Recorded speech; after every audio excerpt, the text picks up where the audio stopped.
Childbirth, the essence of creation. In the heat and pain of the moment, a mother's courage and fighting spirit becomes evident. It is indeed in this moment of boldness of the body, the miracle of nature, and a wisdom that defies the odds, that a child is born. Yet, it is never an easy moment. Hence, every mother, dead or alive, is a champion. My name is Agutu Rosa.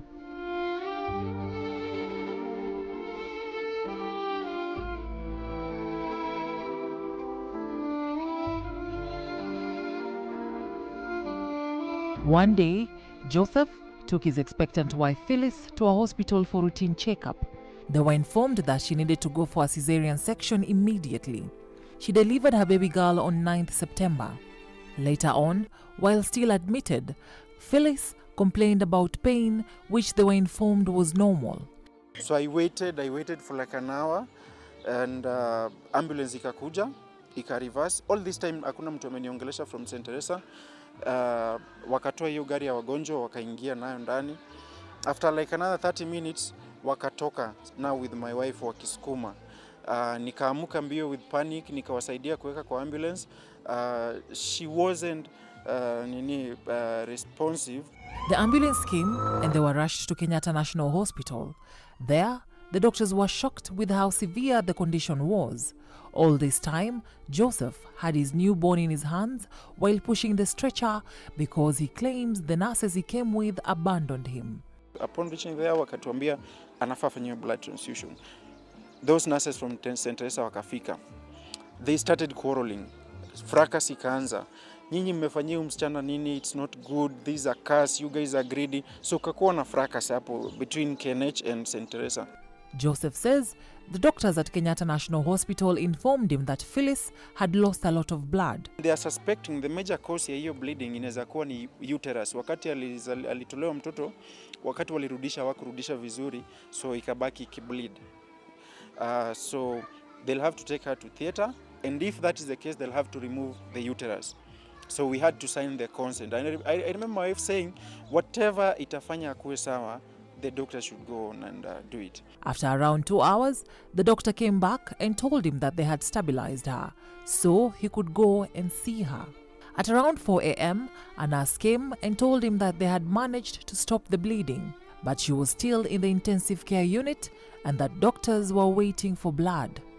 The following day, he was told that the blood they were hoping to get did not happen, so they suggested he lobbies friends and family to donate. And that is when he decided to harness the power of social media. Nikaandika a second post. Nikiambia watu it's very serious. I really need blood. My wife is going. The post is there. And I called the guy mwenye alikuwa ameniambia amefika town. Nikamwambia the way like ajaribu tu vile anaweza fika on time. Then what he feared most happened. But even before ni cut call, the same doctor came back. And akaniuliza my name, what is your name? Nikamwambia Joseph Wanyoe. And he told me, Mr. Joseph, unfortunately we have lost your wife.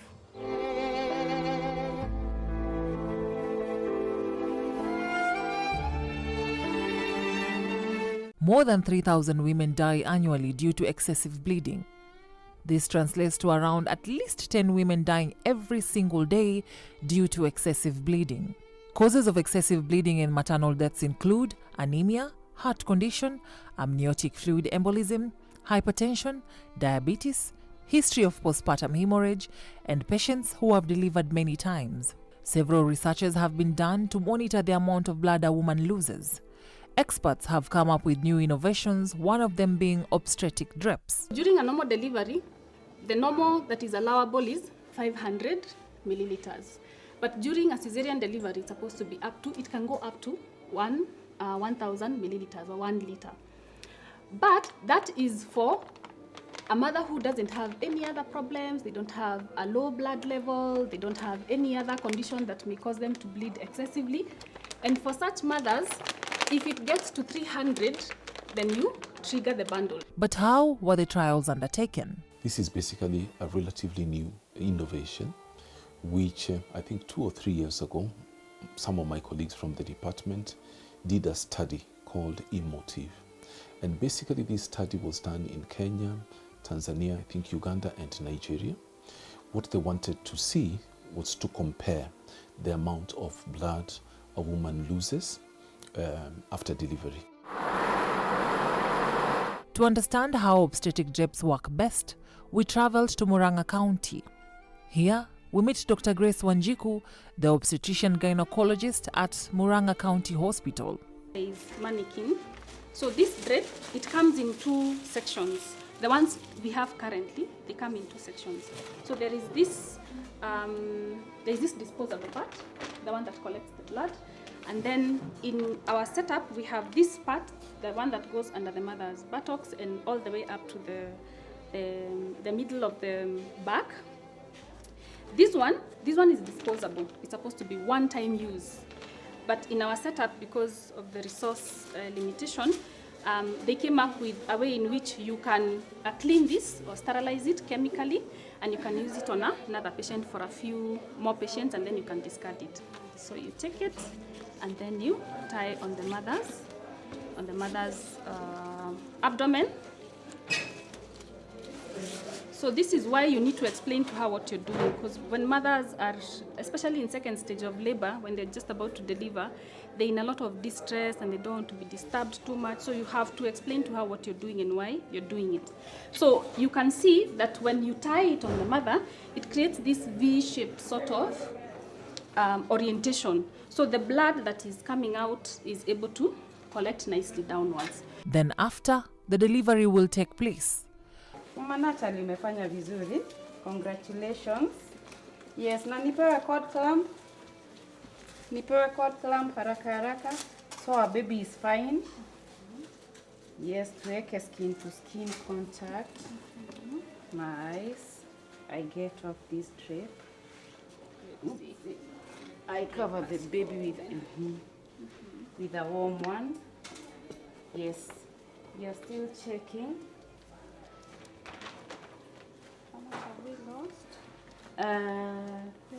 We are at 100, nothing alarming.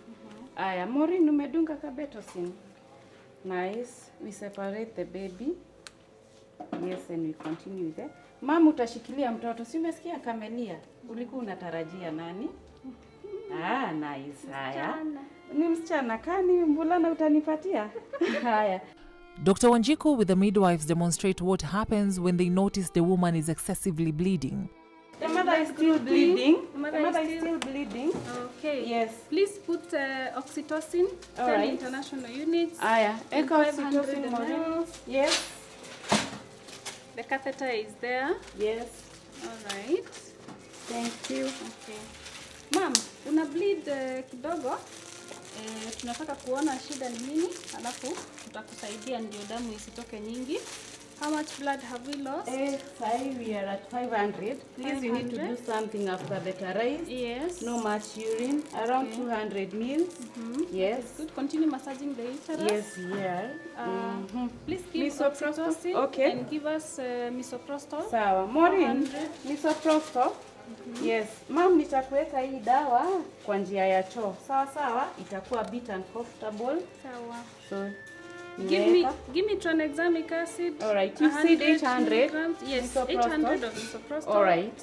Nimeweka pareto. And 1 gram of tranexamic acid. All right. Maureen, harakisha tafadhali. Yeah, the uterus is contracted. I need to check whether we have any tears. We need the vitals for the mother. Yes, Maureen, kuja na BP machine. Vitals for the mother. We need to check the pulse. Yes. Okay. I think the bleeding has stopped. The bleeding has stopped. Yes, that is good. Stopped. All right. So, as you have seen, this is our daily work. This is what we do every day. We are really encouraging our mothers to come for antenatal care. It is recommended that they come for 8 visits, because within those 8 visits, then we are able to pick up issues that might cause problems during delivery. We are also encouraging our men. We want men involvement in reproductive issues to improve, because we are a patriarchal society. Men control a lot of decision making, finances at home. So we want our men to be involved in how the mothers attend clinic, encourage them to come to the clinic and even accompany them for the deliveries. We have 5 topmost killers. BPH is one of them. It's been estimated that it causes the deaths of about 40% of our women. Then there is hypertensive diseases of pregnancy, what we call preeclampsia and eclampsia, when the blood pressure goes up during the pregnancy or causes convulsions during pregnancy. Then there is what we call obstructed labor, and then there is unsafe abortion, amongst others. So the reason why we are encouraging our mothers, again going to the first point, to come to the clinics for antenatal care is so that we can be able to pick all these issues. And it's also the reason why we are encouraging mothers to deliver in the hospital. So as Murang'a County, there have been a lot of efforts to try and reduce the number of preventable maternal deaths, and we have a lot of support from our government. Before acquiring the obstetric drapes, they used to measure using metal containers. So the way we would estimate is you just look and say, looking at this amount of blood, I think this is like 100 milliliters. But when you go to measure it, you find you are so off the mark. Like for example, this is supposed to hold, let's say 50 mLs. So you will look at this and then you will say, I've used like 3 of these that are fully soaked, so I'm estimating that is around 150. But now, with the calibrated drip, you put all of them inside.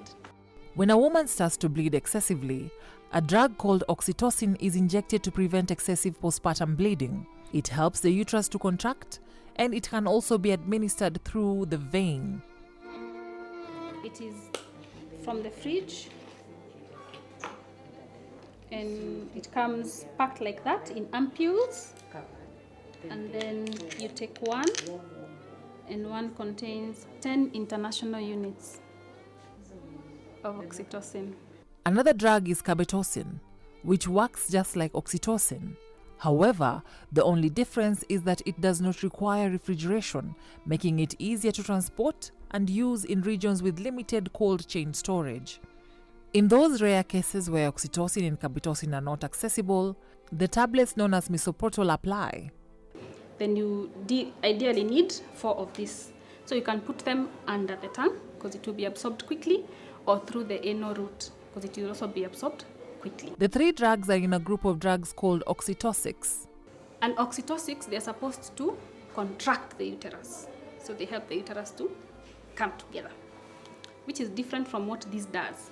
So this one is more of, it has more of a systemic kind of action. So when you inject it, it causes the clotting system of the mother to be more effective. Clotting is when you get a cut.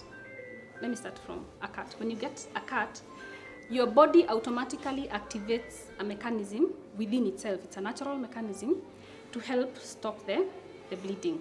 What the body does to help itself from bleeding excessively. So it will bring some cells there. It will cause the vessels that have been cut to constrict or to close down on themselves. So when a mother becomes pregnant, the body starts preparing for delivery. And part of preparation for delivery is adjusting the clotting mechanism within the body in preparation for delivery, because it is nature's, it is a natural way that after a mother has delivered, there will be some loss of blood, which is why I said there is acceptable amounts of blood loss after delivery. So the body prepares for this eventuality, that is the delivery. And so this drug helps to enhance that mechanism of the clotting. Dr. Kireki says the containers that they used were not accurate. The researchers call the study emotive. Early detection, uses a calibrated drip to visually measure blood loss and a blood loss monitoring chart to track it every 15 minutes. Massaging the uterus ensures the uterus contracts properly to help stop bleeding. Or oxytocin, administered to help the uterus to contract. Tranexamic acid, given to manage postpartum hemorrhage caused by trauma. I. IV fluids. Intravenous access is established for administering fluids and for blood analysis. E. Examination and escalation involves checking the mother for tears and retained placenta. If bleeding persists, a more advanced level of care is initiated. So what came out was very interesting.